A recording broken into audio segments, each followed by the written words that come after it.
Shamaya, you did it. STL Music. Is that good? Welcome back to the show. Yo, listen up, we back in the game. Sweep the league, we got the flame.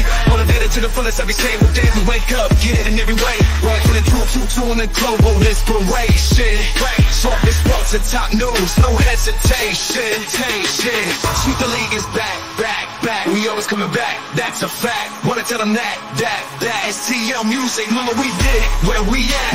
Coach Jill in the house with the flow so tight. Never rubber rock stats, we unite. Yeah, the best show, Monday through Friday. If this ain't different, they lying. We got the energy. When I say sweep, you say the league. Sweep the league, sweep the league, sweep the league, sweep the league. San Antonio, let's go. Sweep the league. Sweep the league. Sweep the league. San Antonio. Enjoying Sweep the League TV? Don't keep it to yourself. Share with friends and let them join the fun. You are watching Sweep the League TV. Hey, it's Rain Fernandez, and you're watching Sweep the League. Be sure to follow me on Instagram, Twitter, and TikTok, and Facebook at Rain Fernandez, RAYNE Fernandez. Hi, it's Sherilyn, and you're watching Sweep the League TV. Follow me on Instagram at official Sherilyn for more content. Hey, this is George Iceman Gervin, and you're listening to Sweep the League Radio.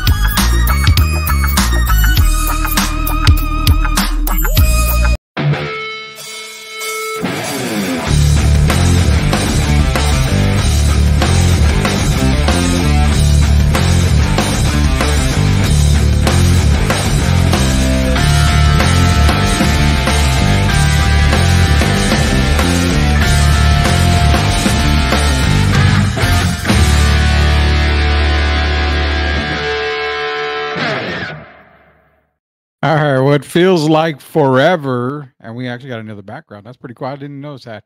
Feels like forever. It's Rudy Campos, and you're going to be joined by Derek Gervin, Hall of Famer Derek Gervin. It's almost that time for him to go into the Hall of Fame for UTSA under basketball. We're back finally. Yesterday was kind of a hectic day, and this evening was kind of a hectic evening, but we've got a lot to get into. We'll bring on Derek here in just a minute before we give everybody the update on a lot of stuff that we're doing. Quick shout out to SOTB, our executive producer, Shamaya himself. We're going to be breaking some news here when it comes to Shamaya, myself, as well as the network itself. So just stay tuned. That's all I can tell you. Stay tuned. We're going to start the show off with that. We're going to get into some WNBA talk.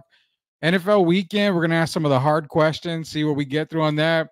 Of course, tomorrow's Wednesday, so we're going to try to do an afternoon show for you guys, cover some college football, go over college football. Thursday night, we'll go into college football as well as the NFL talk. Friday, we'll give you our NFL picks as well as our NCAA picks. So be sure to join us all week here on Sweep the League. Let's bring him in here. It's the Hall of Famer himself. It is Derek Gervin. Derek, what's up, man? How are you doing? I'm good, my man. I see you were riding someone. I'm going to put this on my neck for a minute because this is what I'm going to use to strangle Micah Parsons the next time he starts talking nonsense to his teammates, man. That's a subject we're gonna have to get into because man, really good to see you. It's gonna be a tough subject. Those Dallas Cowboys, those Jerry Jones Dallas Cowboys, man, it's gonna be a very tough subject. But nonetheless, man, I want to get everybody up to date on something. So we had an announcement through SOTB, and it's I Am Refocused Radio. So their network is already launched, and through the network, Sweep the League is a part of the network that they have, as well as we work not part of it. We're in cohorts with them, but they're starting to do a lot more interviews for videos. We're actually going to be doing another podcast that's going to be launching very, very soon. We have talks with other podcasts coming on to the Sweep the League network. So nonetheless, the way we're going is you're probably going to get a lot of content, not just from us, but from other people as well. So that's why it's so important to join our YouTube. Go to YouTube, search at Sweep the League TV, be a subscriber. We are launching our giveaway this week, either this Friday or Monday, we're going to launch our giveaway for our 500 subscribers. If you're not a subscriber, jump in now before the giveaway. After it's announced, you have a little bit of limited time to get in. It's going to be a cash prize. So just FYI, go to YouTube, search at Sweep the League TV. Shout out to MCS General Contracting, Special Leaf T, Loxina Taco Truck, also Cashman Sun Solar. But nonetheless, man, we got to get into a lot of talk here. Tons of talk coming out. Every sport's going to be covered left and right here. You know what, Derek? Let's start with one of the harder ones for us to talk about because it's been all over the news. It's some WNBA. So give me a second here. Let's run into our WNBA segment.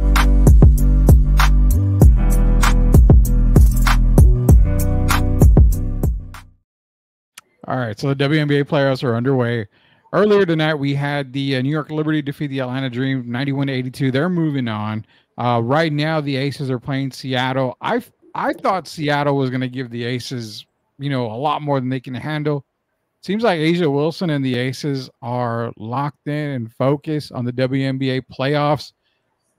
So far, what are you seeing as far as the WNBA playoffs are going? What are you liking? What are you not liking as far as, the teams are going? Things going kind of the way you expected them to? Well, what I like, I'll start off with the games the other day. I thought Connecticut Sun showed pretty much who they are, who they've been all season when they played Indiana. First of all, they played really good defense on Caitlin, other than that play you and I talked about that I had you look at earlier. I did. And I'm going to say it here. Desiree Carrington, there's no one on this earth that could convince me that she didn't stick Caitlin in the face on purpose. And if you look at the video, it's clear as day. So I didn't like that part, and I'm surprised that the WNBA hasn't addressed it further. But as far as the play, Napheesa Collier, first team all WNBA, came out, had 38 points. I thought she played really well, and they did what they were supposed to do, as they held home court in game one, and they did it convincingly. So that was impressive. And then, you got the Minnesota Lynx, who had the second best record in the league, 30-10. They came out and it was a tighter game than I expected, but they handled the Phoenix Mercury. So far the home teams are holding court, as they say. But I gotta say this, Rudy. I wish the WNBA would really think about making this more fair. And what I mean by that is, in the first round it's only 2 out of 3, and after that it's 3 out of 5. But the problem I have with the 2 out of 3 is the first 2 games are on the team with the best records on their court. Yeah. And I don't think that's fair, man. If you're going to play 3 games, they have chartered flights now. So why couldn't you do a 1-1-1? I mean, just make it fair. You don't put the team that's the number 1 seed and you give them 2 games at home in a 3-game series. So I would like to see that corrected. But overall, man, the games tonight, if you look at Breanna Stewart, the lady I know deserved to make first team, Sabrina Ionescu, came out, had a big game. I believe she had 36, about 9 assists. I know she had 3 steals. So she set the tone early, and she played really, really well. Atlanta Dream played great the first 3 quarters, I'll say, first 3.5 quarters. Yeah. But after that, they ran out of gas, and the best team won. So I'm going to wish them well as far as getting ready for next year.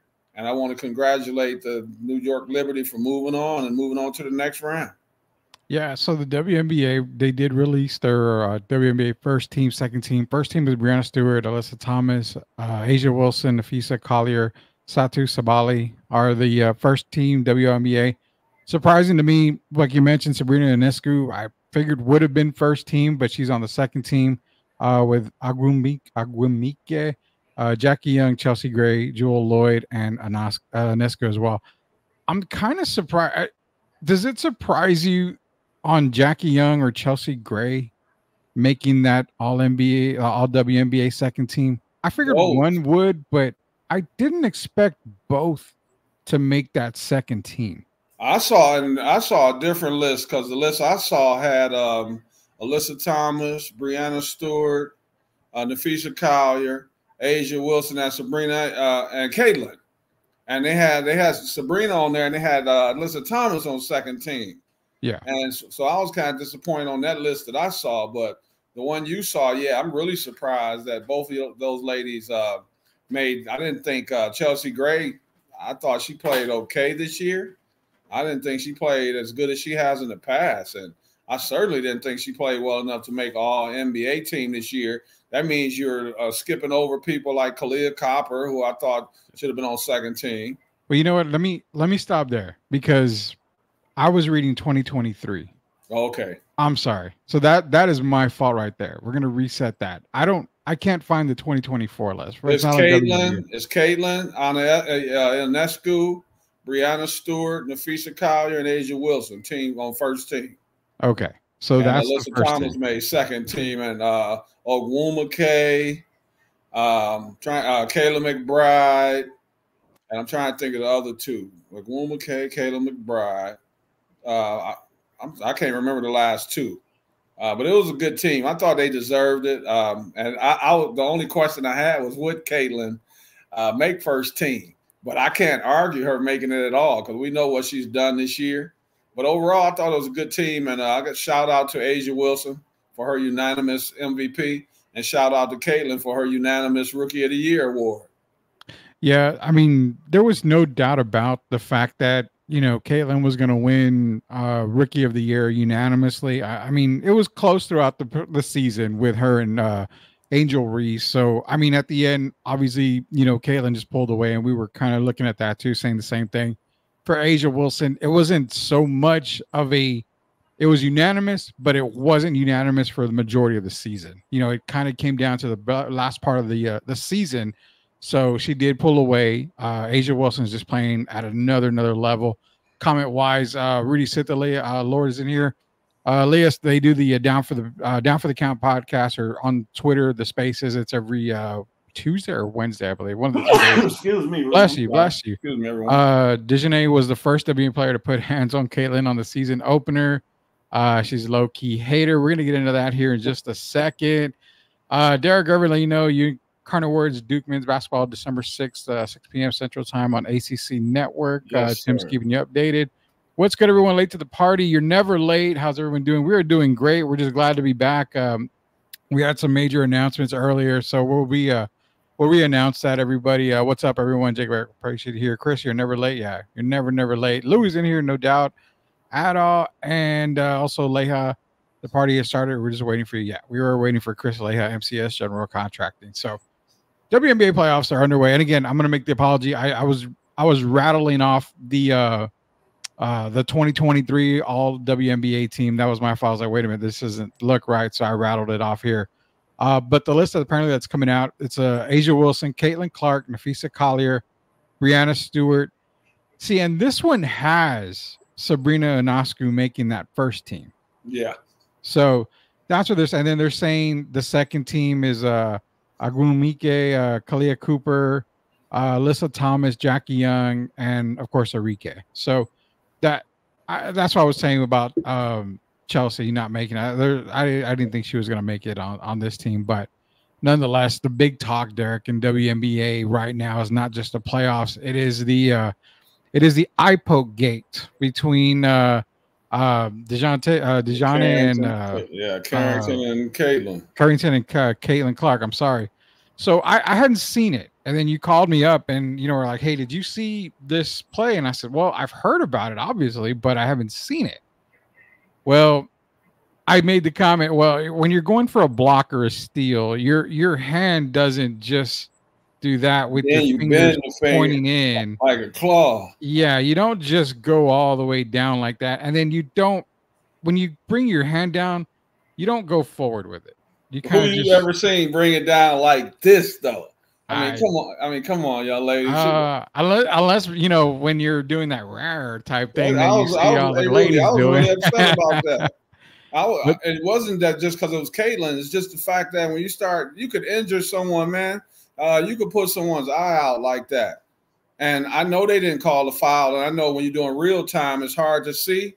But after you go back and look at the videos, I'm absolutely stunned that we haven't heard any more from the NBA. It was a totally dirty play. And maybe they didn't say anything because Caitlin got her back later, knocked out her contact lens on the follow-through.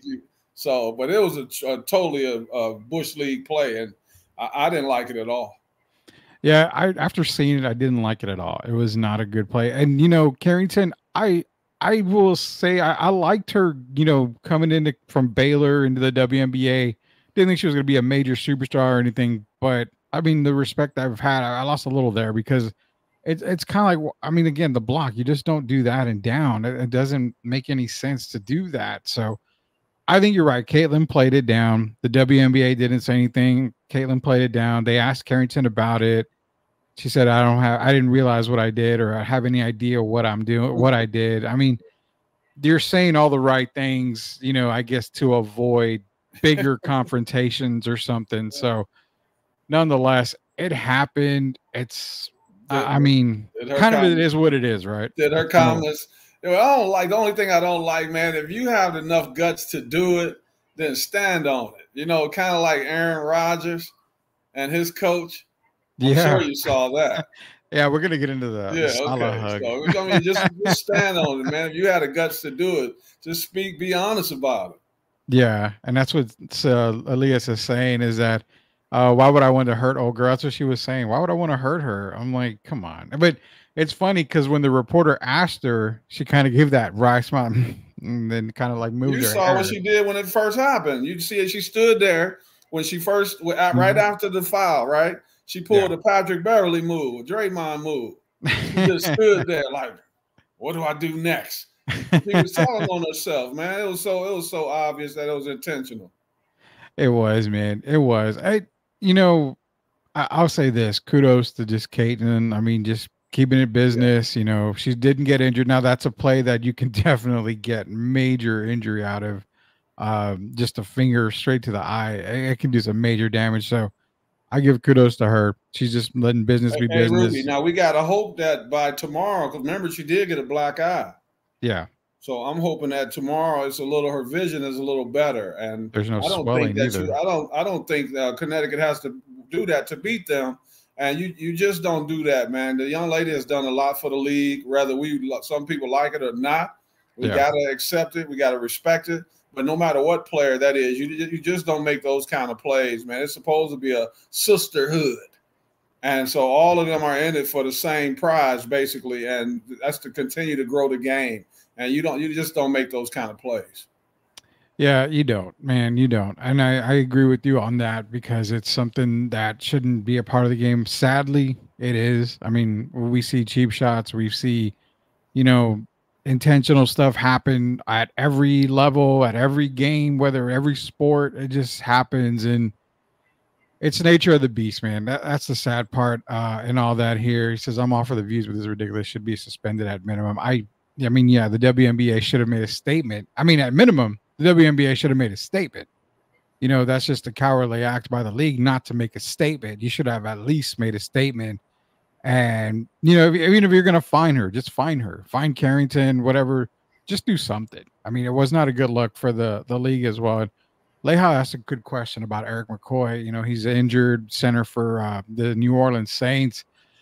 Not using mine anytime soon, so he can definitely borrow mine. But I'm gonna need a little bit of a patio in my backyard, a little extension there, and I can trade McCoy for a little bit of work. Leha, definitely hit you up, man. That is Chris Leha, MCS General Contracting. Derek Gervin, Rudy Campos Jr., Coach Gio should be back probably tomorrow or Thursday. WNBA playoffs are kicked off. Hottest team you think is the team you got winning it, Derek? I mean, before we move on to the next segment, I'm going to go with the obvious. I'm going to go with the Las Vegas Aces. I mean, to me, A'ja Wilson's hot right now. I think they're playing at a good level and they're peaking at the right time. And until to be the man, you got to beat the man. So I think I'm going to go with the Las Vegas Aces. I think they can actually get it done. I don't know, because they changed the lineup. The Liberty, they put that young lady Feibach, I believe is her name. Yeah. Feibi. They put her into the lineup, and she's played well. The only reason I'll give them a chance against the Aces is because of size. You got Brianna 6'4", and you got Jonquel Jones, who's about 6'6". And I think that home court this year is important. And I think Kelsey Plum has struggled. She's playing well today. Chelsea Gray, as we talked about, has not been the same this year. It's Yeah. been a little disconnect a little bit with their team. Jackie Young has played up and down. I'm gonna go with the this year. I guess I'm gonna go with the Liberty to win that game, that series. But I got to beat it. If I had to pick a winner to win it all right now, and I'm gonna say this, and man, if I had to pick right now, I would take the Minnesota Lynx. Taking the Lynx. Okay. I think they've played really well. Cheryl Reeves being the coach, she's got rewarded with a Coach of the Year. Yeah. And I just think it's their time. If you look at it, New York had a really great record, 32-8. But right behind them was who? The Minnesota Lynx at 30-10. And who was the best team after the Olympics? It was the Minnesota Lynx. And I think they're going to continue that up. I think Nafisha Collier, any other year would have been MVP. And I'm going to pick the Lynx for the upset in that to win the championship. So you got the Lynx. I'm taking the Aces. I really believe, because I think I would take the Aces. I'm just gonna ride with the Aces. Can I remind you of something, Rudy? Yeah, go ahead. A reason I'm not picking the Aces, and I think they're struggling. If you look at it, the last game, right? Mm-hmm. Game 1 against the Storm. Did the Aces really win, or did the Storm kind of hand them the game? Do you know how many points the Storm scored in the fourth quarter? No, I didn't. Okay, second, and they're going into the fourth quarter. The Storm are leading by 1. Now, this is something I'm going to tell you. In the fourth quarter, it's only happened. This is the second time. In the fourth quarter, the Aces scored 14. The Seattle Storm, with as good a team as they have, scored 2 points. The entire fourth? Yes, 14-2 in the fourth quarter. Oh, wow. So I think that was an anomaly. So I don't think it's that defeat, and I don't think the defense was that great. The Storm missed a lot of easy shots, and I just don't think the Aces are playing as great as they have these last 2 years, and that's why I'm not picking them. I just think they're going to have trouble in New York, and I think that the Liberty this year is just their time to defeat the Aces, and then we got the Lynx going to be bringing it home after they knock off Connecticut. And that was the thing too with Connecticut. You made a point about Carrington with the eye poke. I mean, Connecticut, they haven't had any trouble from remembering against Indiana in the regular season. I didn't expect them to lose to Indiana. I figured Indiana was going to be, technically one and done, one playoff series, and that was it. Still, a young team with Caitlin Clark, Leigh Boston. They've got a good team, but I just think they were not playoff ready. Anywhere, all the way from the players not being playoff ready to the coach, as well. Just they're about a year away, and I think another player away from, being a dominant team in WNBA. But you didn't have to go out and do any of that stuff just to beat the Indiana Fever. I had Connecticut winning that series. So what happens if Indiana goes down, if they lose again tomorrow and their season is over? Are we going to be looking at a possible second head coach being replaced? Because the coach in Los Angeles Sparks fired their head coach. So I'm wondering, would Christy Sides get another opportunity? If you remember, her and Caitlin have had some spats during the season. Yeah. And it looked like there was a little disconnect between them early in the year. Mm-hmm. And of course, we know who seems to have won that battle, Caitlin. But if they were to lose in 2 games, don't win a game, is this the end of Christy Sides as an Indiana Fever head coach? You don't think she saved her coaching career in the second half of the season? The reason I can't say for sure, because does Caitlin like her? That's the key. What kind of relationship do they have? We've seen a few times. She knows that her job, it depends on Caitlin. So you've seen her kind of make some concessions for Caitlin this year and stand up for her, sometimes even when it wasn't merited with the referees. But if they lose 2 games, man, you might want to look. They might want to look at someone else that they feel is a better opportunity, gives them a better opportunity to start winning right away.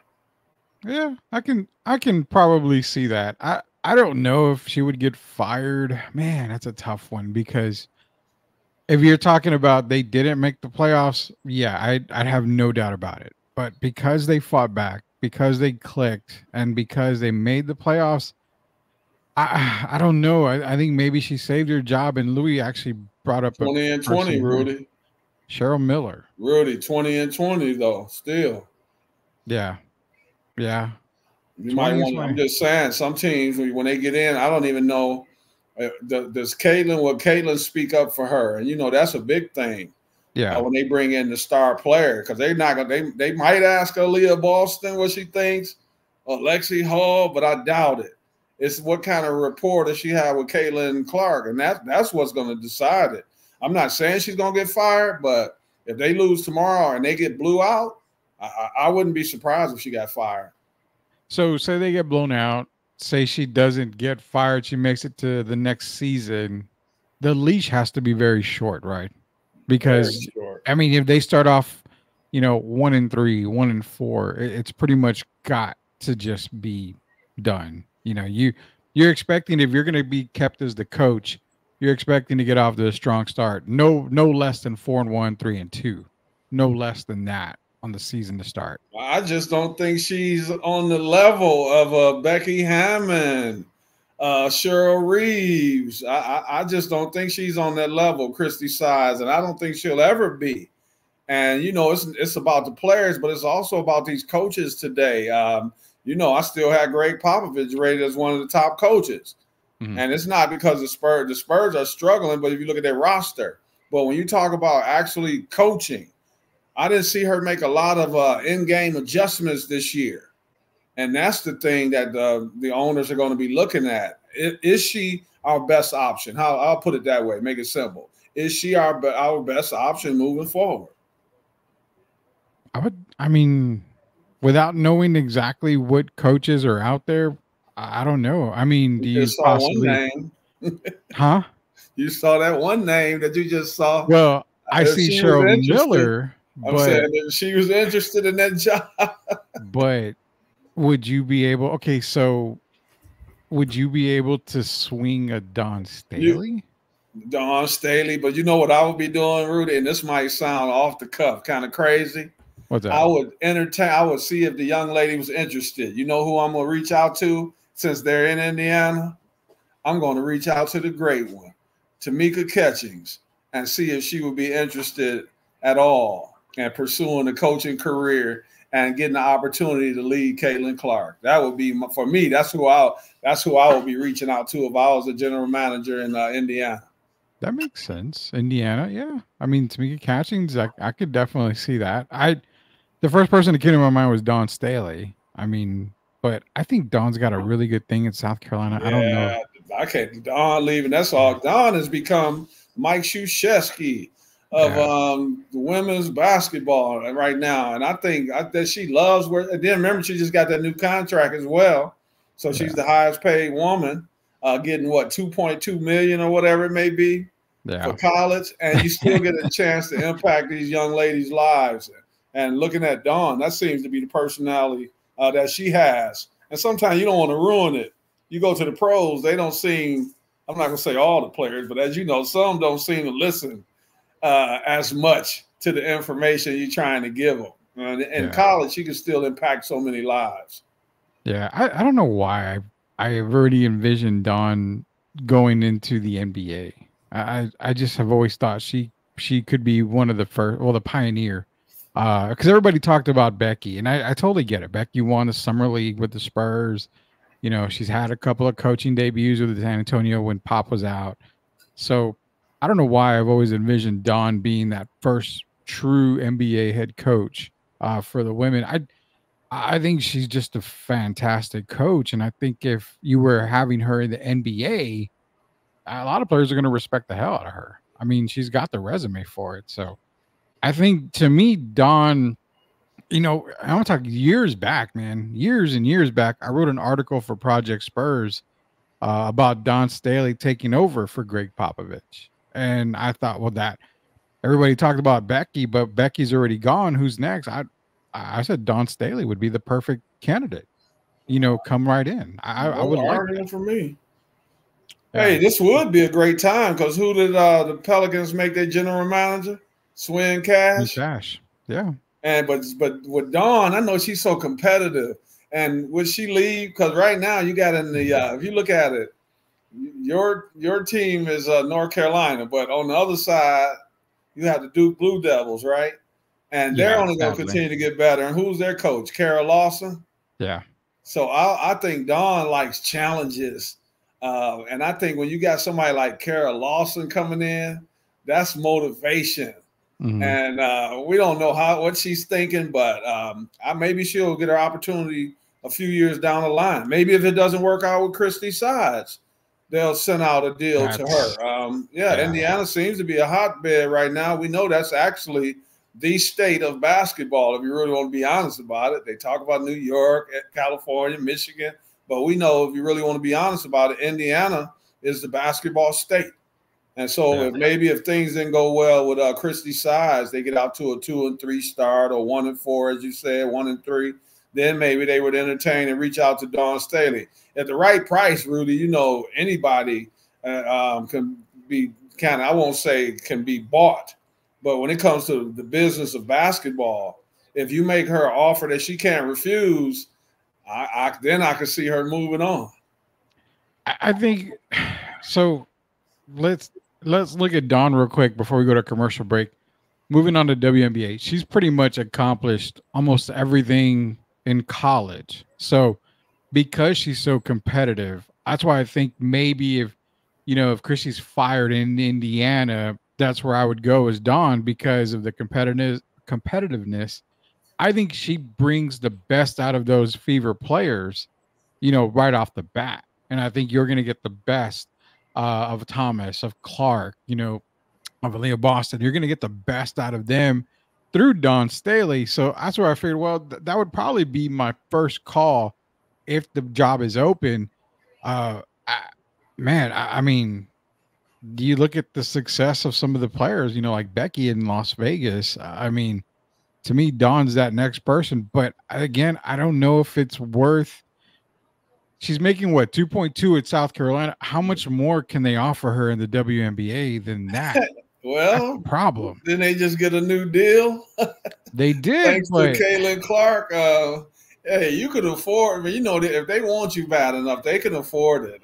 You remember when Larry Brown was as old as he was, they find if they really want you and they think you're the best opportunity to win. Yeah. You look at those fans, man. Those are what they call rabid fans in Indiana. Yeah. And so you bring in someone. I tell you, one player that would be happy to get Dawn Staley, because right now I don't know with Christy Sides. I don't know if she'll be back next year, and that's Nalissa Smith. Yeah. So I don't think everybody on that roster loves Christy Sides. But Dawn Staley, if you just hearing that name, if I'm general manager, I'm listening to you on this show tonight, maybe I'll have to sleep on it. And then tomorrow I'm on the phone or I'm sending an email or something to Dawn Staley and see what her reaction is. Yeah, it's going to be fun to see. We'll see what happens with Indiana tomorrow as they take on Connecticut. If they get blown out, we'll see how long Christy Sides is there for the Indiana Fever. If not, then you may get that phone call from Dawn, or they may make that phone call to Dawn Staley, see if she's even available to coach Indiana. This is Hall of Famer Derek Gervin, Rudy Campos Jr. On the way back, we're going to hit up our NFL recap. Cincinnati, 0-3, looking bad. Buffalo, the team that I kind of wrote off because they didn't have the weapons. Well, Josh Allen is just screaming in my ear. And the battle of two of the worst quarterbacks in the NFL right now, Anthony Richardson, Caleb Williams, and a whole bunch more of NFL recap here. It's going to be Hall of Famer Derek Gervin, Rudy Campos Jr. We'll be back. I promise. We will be back. I promise. We're going to have a better career than Caleb does on this radio show here. So we'll be back here in just a minute. Are you looking for a contracting company that gets the job done right the first time? Look no further than MCS General Contracting. MCS specializes in top quality concrete work, including patios, driveways, foundations, and swimming pools. The team of experts are dedicated to delivering exceptional results and unparalleled customer satisfaction. At MCS General Contracting, they're not just hardworking, they're local. Based in San Antonio, they are committed to building relationships and trust within the community. That's why MCS guarantees your satisfaction. They pride themselves on getting the job done right the first time, every time. So why wait? Contract MCS General Contracting today to schedule your project and experience the difference for yourself. MCS General Contracting, building a better San Antonio, one project at a time. Proud sponsors of Sweep the League. Yeah, this for the family. Loyalty, respect, honor. You know what it is. STL Music. Let's get it. We the ones, never folded on ourselves, no bluffing. Legacy we building, man, this ain't up for discussion. They wanted us to quit, but we dug in deep. Motivated to the fullest, dreams ain't meant for sleep. On the grind 24/7, no time for rest. We making moves, calculated like a master chef.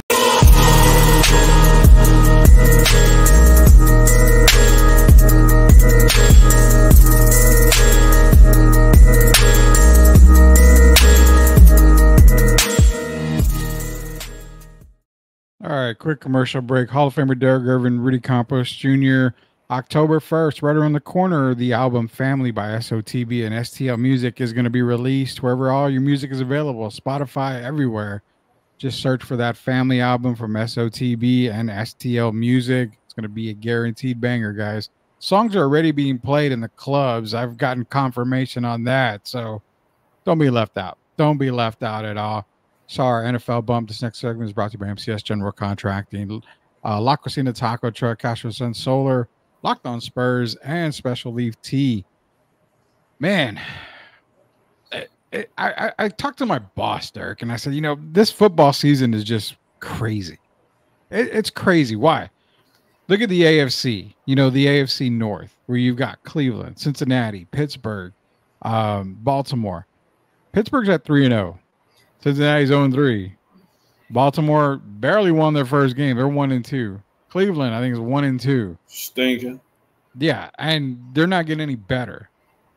To know that, I told him, you know, it's that damn Mike Tomlin. The guy just won't lose. Like, he will not lose whatsoever. And they're sitting at 3-0. They've got I'm going to say, they've got a commanding 2-game lead in that division because Baltimore hasn't looked good.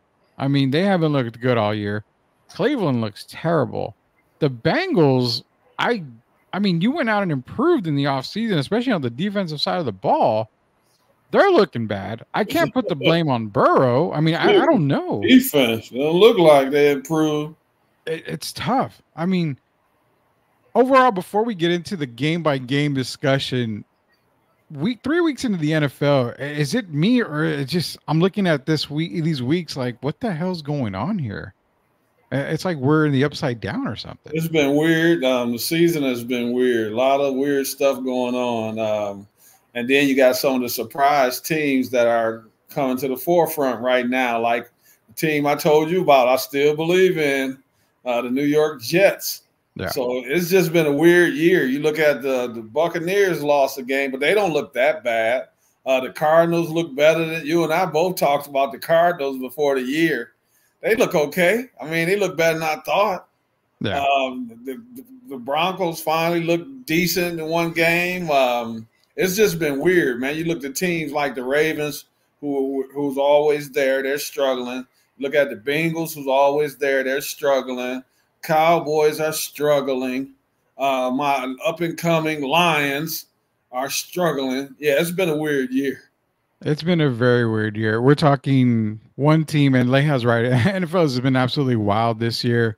He also said Caleb Williams is trash. I'm not going to doubt that. I told y'all Caleb Williams is a 6th or 7th round pick. There's no doubt about it. Hey, Rudy, you need to throw a few more S's in there. You can get the whole bottom row if you want to put that many S's come there. On, man. You being nice to Caleb right now. And I know Louis, you know, La Cocina Taco Truck. He's a Bears fan, and it's a struggle, man. But you know, looking at that game, we'll go to that game first here. Let me bring it up because I mean, it's Colts, it's Bears, it's 21-16. Caleb Williams did have 363 yards passing. He had 2 touchdowns, but there is it's just not good. And I know you can point at the offensive line. But you have Twitter world tagging me and then posting stuff like, well, he doesn't have time to throw the ball. Well, every video they tagged me in, he sure as hell had a lot of time to throw the ball, and he sure had a lot of time to miss his receivers. It's been terrible for Caleb Williams. And Anthony Richardson, I mean, another guy that everybody's like, oh, yeah, he's the man. He's going to be 167 yards passing, 50%. He was 10 of 20. So 50%, 2 interceptions, no touchdown passes. The quarterback position, you can't get a CJ Stroud at all. It's not every day. Patrick Mahomes sat behind Alex Smith for a little bit. Eventually, coaches, GMs, owners need to understand if you draft a quarterback at 1 or 21 or 51, it doesn't matter. They're probably going to have to sit. This should be an example right here, Richardson and Caleb Williams. Well, I don't know, because Jaden McDaniels looked pretty good. But when you look at these two guys, man, they both been struggling. And Caleb, like you said, he's had time. So the offensive line actually hasn't done really as bad a job as some people might say or might think. He's just been overthrowing receivers, man. He's overthrowing receivers by 10, 15 yards. And I don't understand. I don't see it changing anytime soon. And I think what has to change is his attitude. I told you I came into the NBA and I felt like I was ready.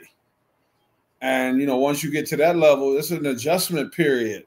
And you have to be a guy that's willing to listen and take advice from some of these veterans. And Caleb, if you even look at it, when C.J. Stroud tried to talk to him, and I'm not saying C.J. is a veteran, but C.J. is proven already. And when he talked to Caleb, did you see Caleb's response? It didn't look like he was really trying to take in the information.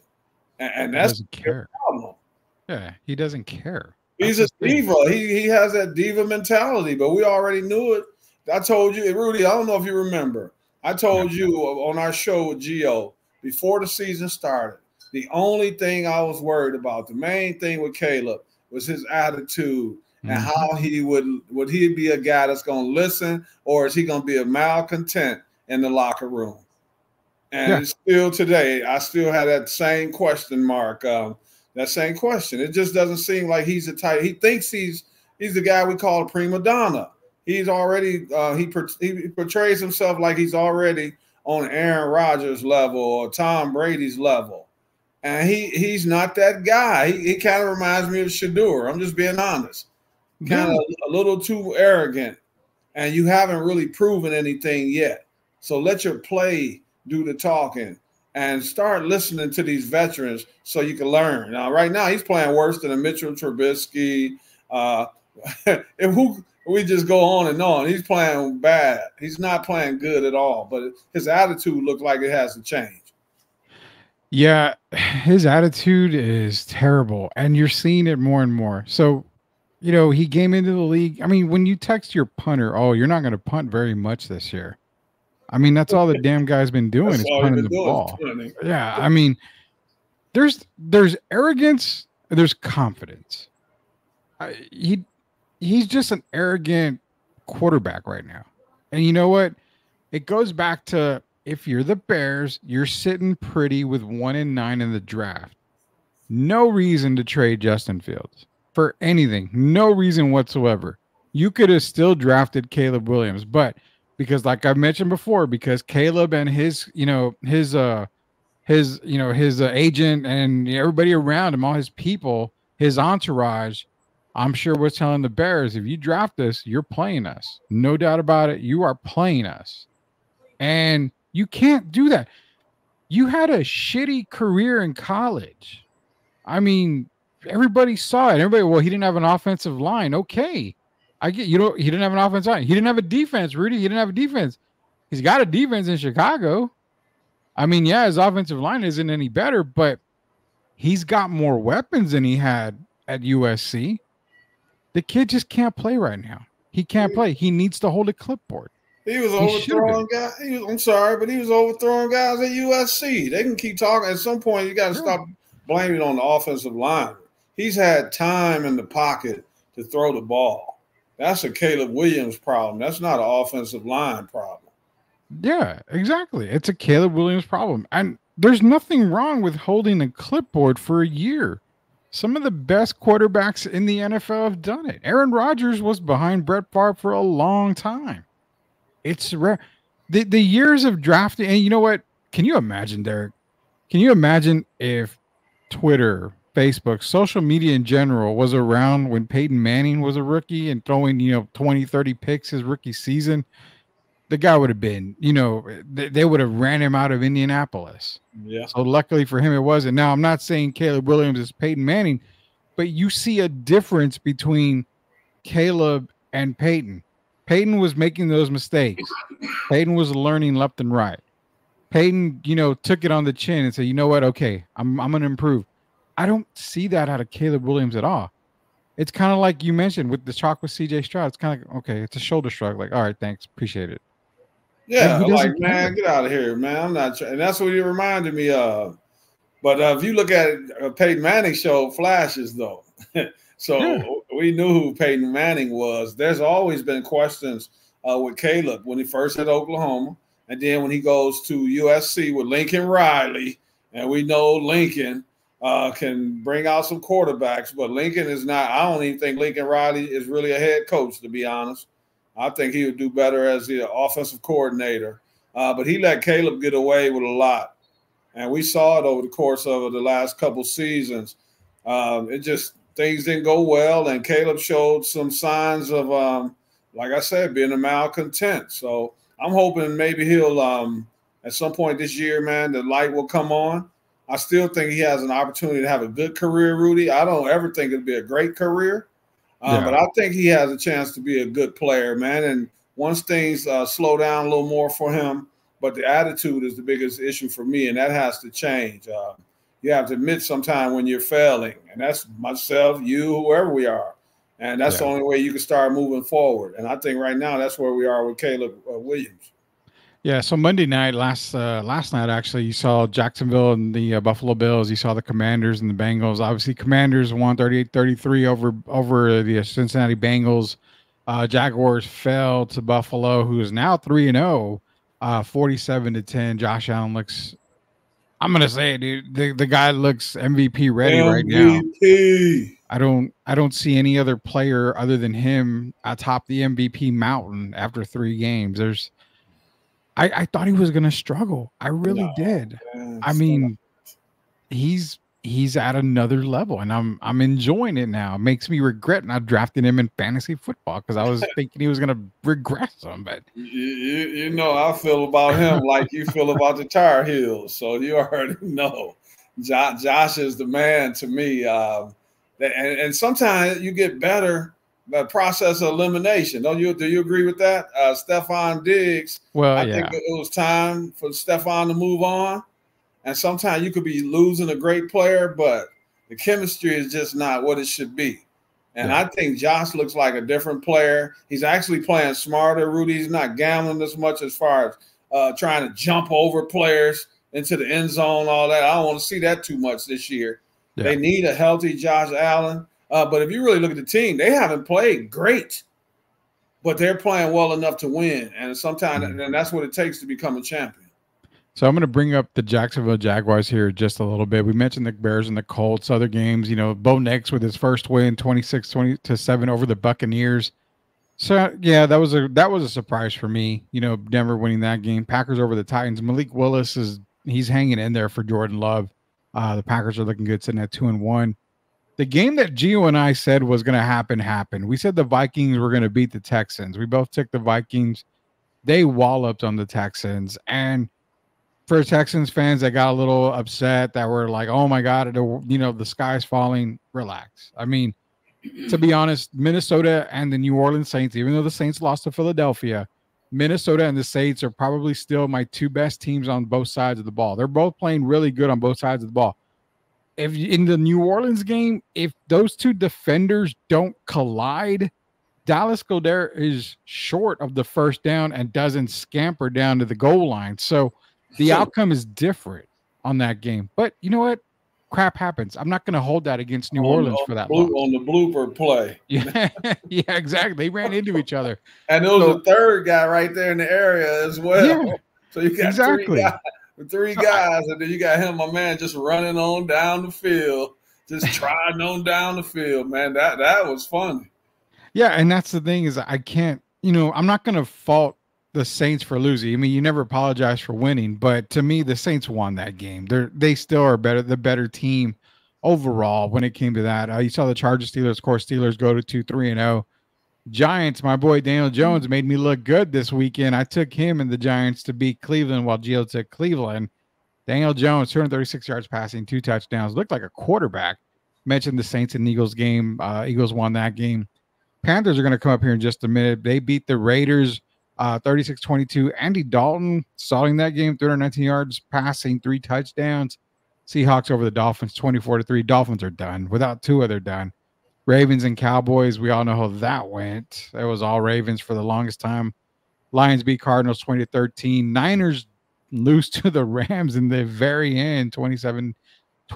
Chiefs got lucky again. The Chiefs plus the refs beat the Falcons 22-17.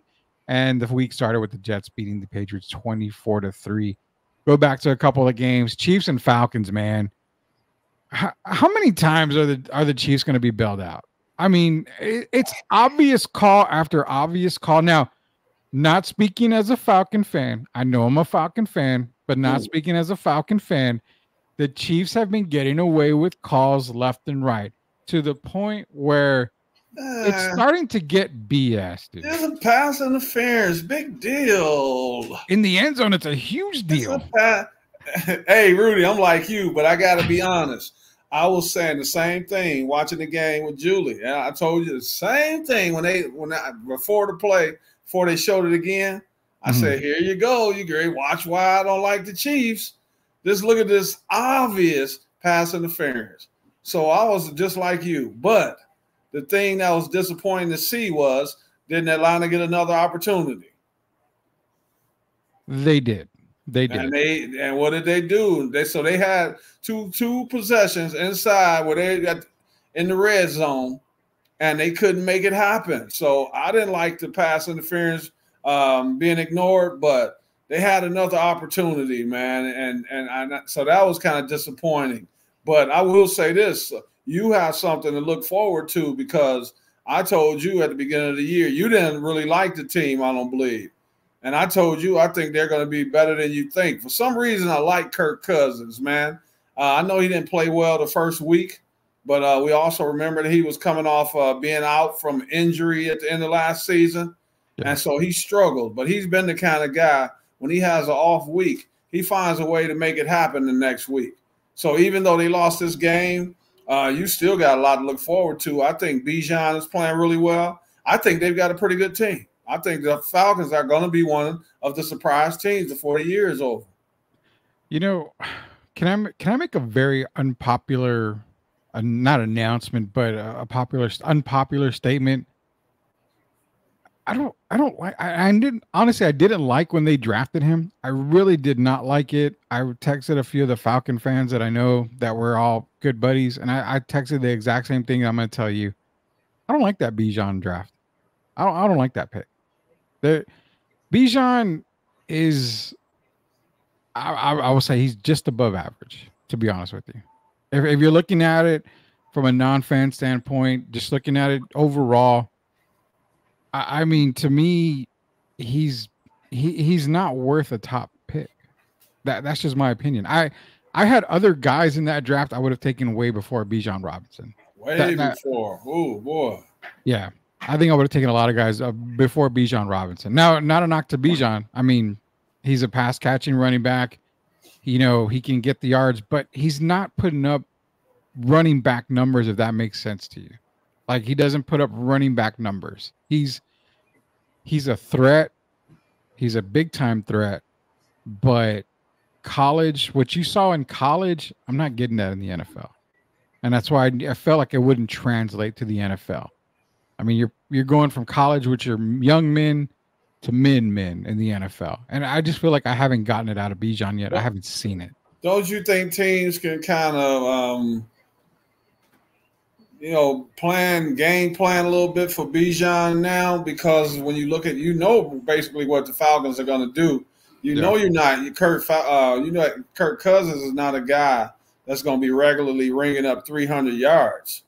Yeah. So don't you think that kind of makes it a little more difficult for a guy like Bijan, because Kirk is going to beat you with what? The little dink passes mainly? Pretty much. Yeah. So your defense kind of knows what's coming, I'll say. And I think if Bijan had another quarterback, even maybe Michael Penix, but I think just the style of play is why he's struggling right now. I think he's not a bad running back. I'm like you. He's not going to be a star.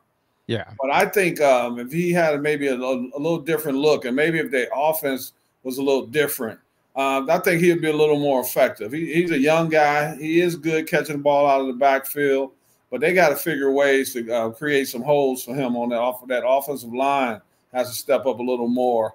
And then Bijan's going to have to be able to hit those holes a little quicker. I will agree with that. So I think they're still going to end up a pretty decent team. I'm surprised already. They're playing better than I expected. Well, and the guys that I looked at back then, I had to bring it up, but drafted right after Bijan was Jalen Carter, defensive tackle. I mean, they definitely needed a lot of defensive help. Peter Skoronski, the offensive tackle, would have been a great pick right there as well. Broderick Jones is another one you could have got. Van Ness out of Iowa is another guy that fell late in that draft.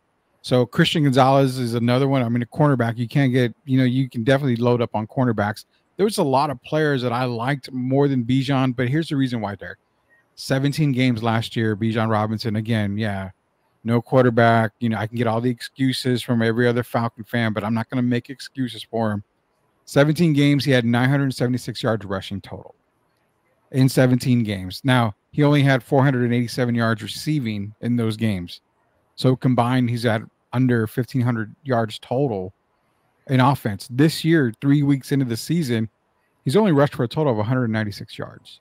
He's only caught, 11 receptions for 89 yards. To me, that doesn't scream like everybody's on the Bijan hype train, that he's, this kind of a difference maker. His average is running the ball has gone up about 15 yards so far, about 12 to 15 yards. Mm-hmm. With the 196 in 3 games, that's almost 66 yards a game. So that's an improvement, but he's never going to be that 100-yard guy. I just think it's a different game. We're not in the Adrian Peterson days anymore.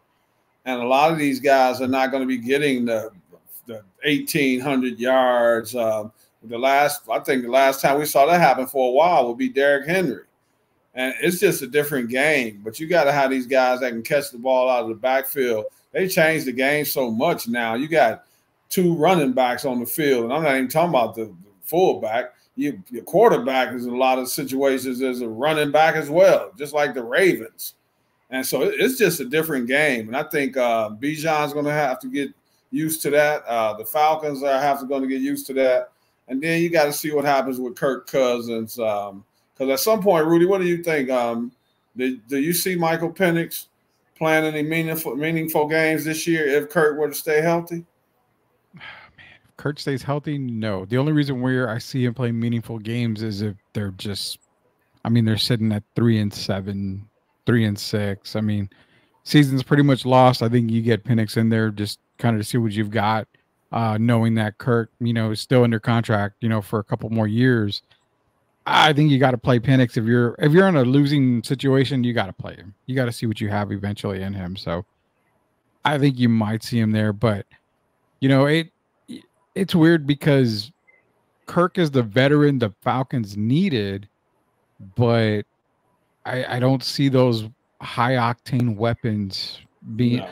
I see, I see the other guys. I don't see. I mean, London's come around. I mean, he's a third-year guy. Usually they say receivers come around their third year. Kyle Pitts is coming around. But again, I mean, the most explosive guy you have and the one guy they tout as the explosive guy in Bijan Robinson, I don't see it. I don't see it at all. So that's probably the Falcon. Do you give them any credit for being so competitive and having the opportunity to win against the Chiefs, or Do you think the Chiefs are not the same team that they were in the past? I don't think they're as good as they were in the last 2 years. What do you think? I will say this. The Chiefs are lucky to be 3-0. They're very lucky to be 3-0. All three of those games should have gone the other way. There's no doubt about it. Now, the Cincinnati game, I'm on the bandwagon of that is pass interference. I'm on the bandwagon. I'm hanging on the rails of you probably shouldn't have made that call at that time because of the game, the way it was flowing. You know, that's a very big call there. But once you look at it, it is pass interference. I won't doubt. I won't doubt about that. Without question. So yeah, I mean, but the Chiefs are not the same Chiefs, and that's why I didn't have them winning the Super Bowl. We got a couple minutes here. Ravens and Cowboys, man. I said if the Ravens lose, this is Jim Harbaugh. It's like they're gonna start talking. They did come out and win, but they kind of let their foot off the gas at the end. You know, you saw garbage time Dak Prescott come through like he always does in garbage time and give all Cowboy fans hope. So, you know, the stats man himself, Dak Prescott. These two teams are bad. They're bad. And, you know, you and I laughed at Gio when he said 6-7 wins. I kind of see where he's coming from now. Remember now in this game, though, I picked the Ravens to win this game. Yeah, I think we all did. But I wanted you to call. I was going to call you and tell you that we need to get Gio on the phone. I think we might owe him an apology because it's not just the Cowboys. It's also he talked about the Ravens. Yeah, not being as good this year. And if you remember, Gio said the Ravens might not even make the playoffs. Yeah, I said that. I told him. You said the same? And did Gio say that as well? Yeah, we did say that. So there's you got, and I'm looking at both teams, man. I don't see the Cowboys getting a lot better. What could they do? What moves can they make right? I don't see them, first of all, making any moves. Jerry's not upset about the fans getting on him. He's like, oh, he's Jerry. You know, it's the same old story every year. But if you look at their team, and now you got dissension already. They've played 3 games. And you've already got your young guy, second-year receiver, cursing out a guy who was second in MVP voting. So you got CeeDee Lamb who laid an egg, and I guess he's mad at Dak because of he laid the egg, but he's mad at Dak. And then you see on the sideline, you got Micah Parsons. Mouth Parsons, you know what I call him. Mouth Parsons over there, him and DeMarcus Lawrence going back and forward. And I thought in the interview afterwards, Lawrence handled it perfectly. I didn't think Micah handled it. When you start getting personal and doing it publicly, that's a recipe for disaster. And so I thought Dak handled the situation very well, like a veteran with CeeDee Lamb. If you notice, Dak and number 70, whoever number 70 is, walked away. When CeeDee was talking, 70 is with Dak like he was his bodyguard. And so they kept it moving. And the guy said something to CeeDee. But Micah Parsons is a problem for me, man. I know he's not signed, and he could be a little frustrated about that. But you don't want to tear your team apart at this point in the season when you start talking about individual guys basically without saying their name and how guys need to step up when you're having some issues as well. It's not like Micah is playing like a superstar. We've seen him disappear in playoffs. And so to be calling out your players this early in the season, I don't think it's a good thing. Well, if you remember, I said out of the 3 guys you don't re-sign, it's Micah Parsons. That's what I said. I remember I said they're going to handle CeeDee, and then we had a conversation about it. And I said the last guy I would sign was Micah Parsons. And it's not because of his talent. No. It's because I just think he's a problem in the locker room, man. The guy, it seems like he's more about himself. If you really watch the way he handles situations when they lose. I don't like players, Rudy, when you win. Everything's kumbaya. They're all, they saying all the great things. And then as soon as you lose, they're doing the CeeDee Lamb things. They're doing the Jamar Chase things. They're doing the this guy, Micah Parsons type thing. Those are not team players to me. Those are guys that are more me guys that are worried about growing their brand. Yeah. I mean, I said, quarterback was going to be the hardest thing to find in the draft or even in free agency. So you had to re-sign Dak. the two positions that you have to re-sign or you want to re-sign can both be found in the draft. That would be a wide receiver 1, and then that would be a defensive end or tackle, which you sign CeeDee Lamb. Perfect. You keep your wide receiver 1, you keep him next to Dak. Now, what do you do about defensive tackle? You go and draft one.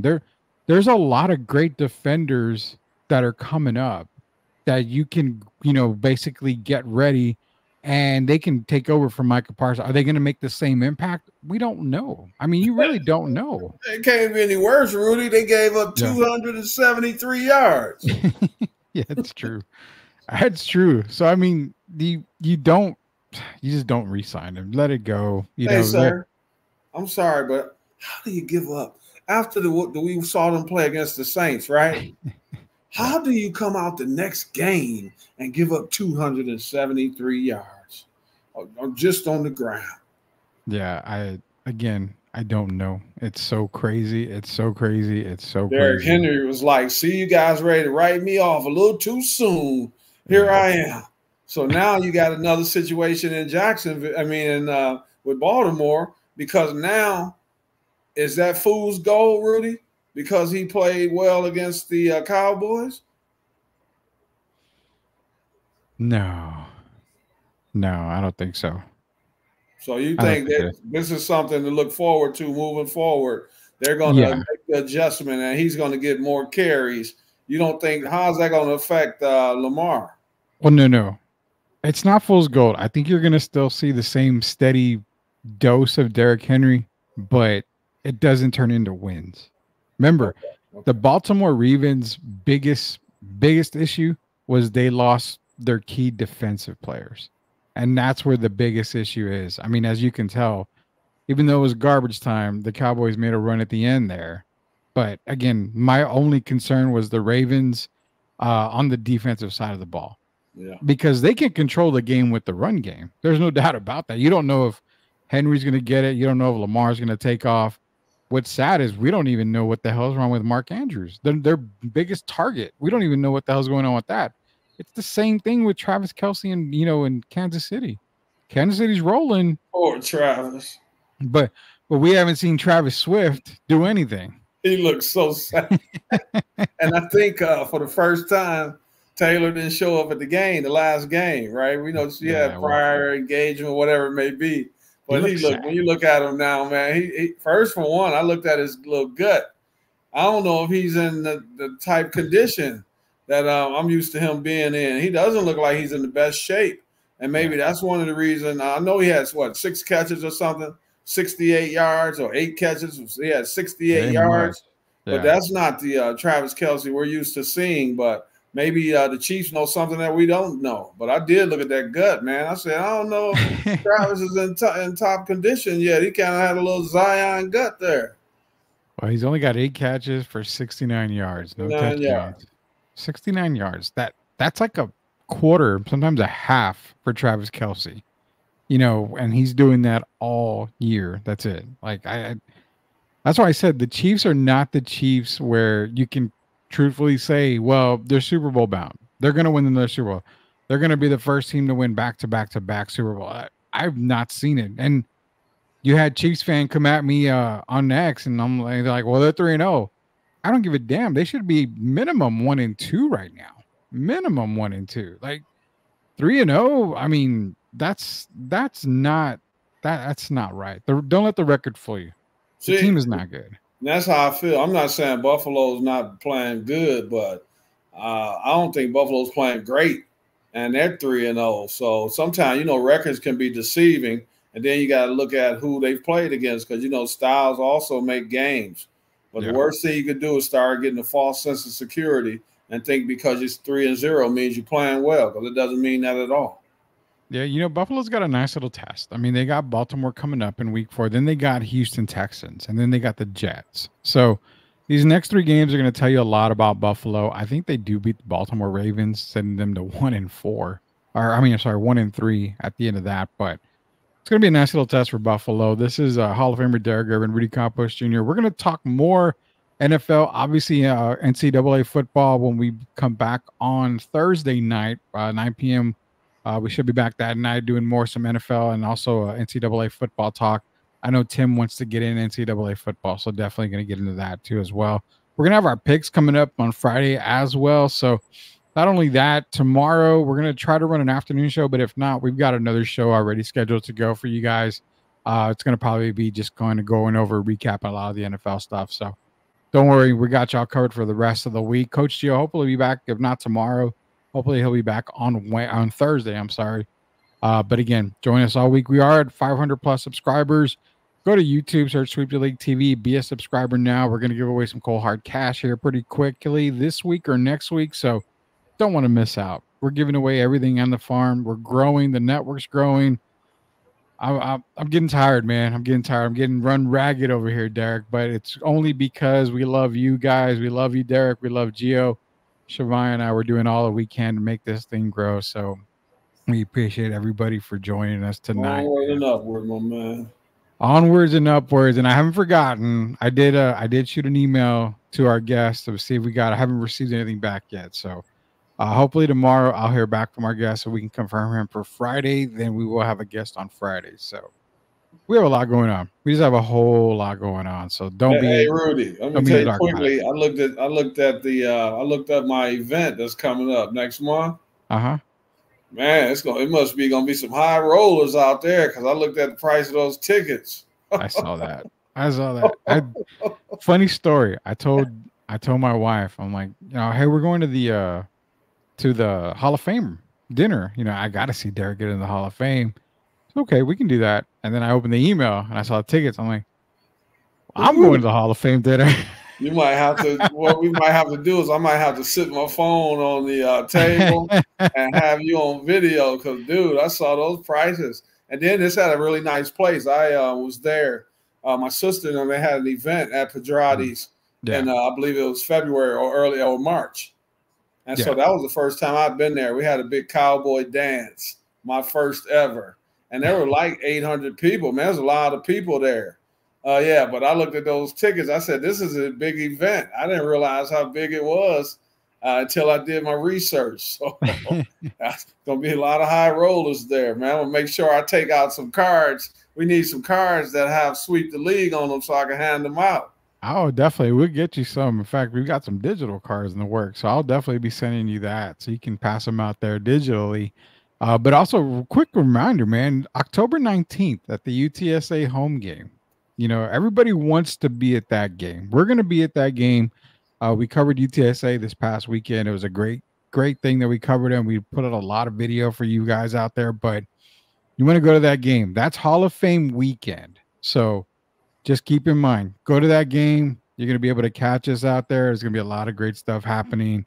Of course, I'm sure they're going to honor all the Hall of Famers at the game as well. So definitely go out there October 19th. Doesn't matter who they're playing. It's going to be a great game regardless, but also go out and support everybody out there.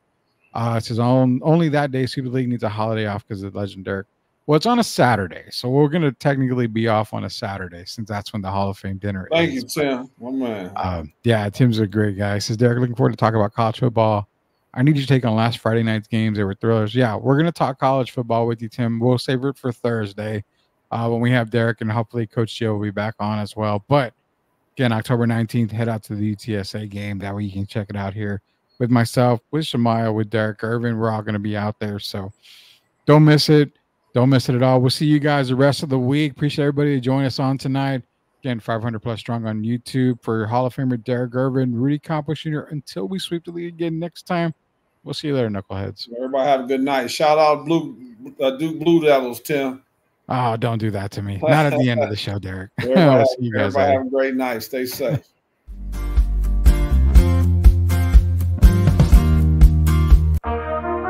Yeah, this for the family.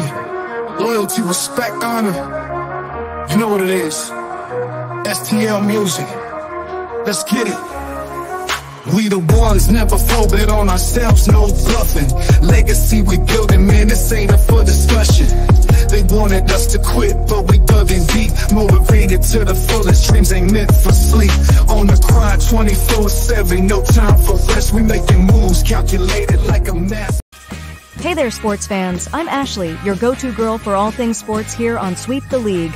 Welcome to our daily news reports where we'll be covering the latest updates from the NFL, NBA, WNBA, college sports, and more. We're thrilled to be a part of the rapidly growing Sweep the League network, bringing you fast and fresh news updates every day. Make sure to subscribe to Sweep the League TV on YouTube for even more in-depth analysis and discussions with our amazing team Monday through Friday. Huge thank you to our incredible sponsors in San Antonio for their support. We couldn't do it without you. So let's get started. I'm Ashley, and I'll be sweeping the league for you every day. Stay tuned for the latest sports news and updates.